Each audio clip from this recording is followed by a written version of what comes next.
मोठी आणि ताजी अपडेट आपण पाहतोय। पठाणकोट एअरबेस जवळ स्फोटांचे आवाज येत आहेत अशी सुद्धा माहिती समोर येते। स्फोटांचे कारण अद्याप अस्पष्ट आहे, मात्र सुरक्षा यंत्रणांनी घेराव घातलेला आहे। पठाणकोट एअरबेस जवळ स्फोटांचे आवाज ऐकू येत आहेत।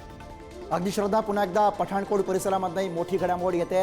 अगदी काही वेळापूर्वीच पठाणकोट एअरबेस वरती हल्ला करण्याचा दुबळा प्रयत्न हा पाकिस्तानकडनं करण्यात आला होता। तो प्रयत्न हाणून पाडला गेला। मात्र आता जी नवी अपडेट समोर येते त्यानुसार पठाणकोट एअरबेस जवळ स्फोटांचे आवाज आलेले आहेत। स्फोटांचं कारण अद्यापही अस्पष्ट आहे।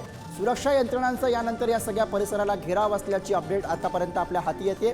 पठाणकोट एअरबेस या ठिकाणी स्फोटांचे आवाज आलेले आहेत, मात्र अद्यापही हे स्फोट नेमके कसले आहेत याचं कारण कळू शकलेलं नाहीये। मात्र सुरक्षा दलांनी या सगळ्या परिसराला घेराव घातलेला आहे। आतापर्यंत पाकिस्तानने जे हल्ल्याचे प्रयत्न केले ते सगळे निष्प्रभ ठरलेले आहेत।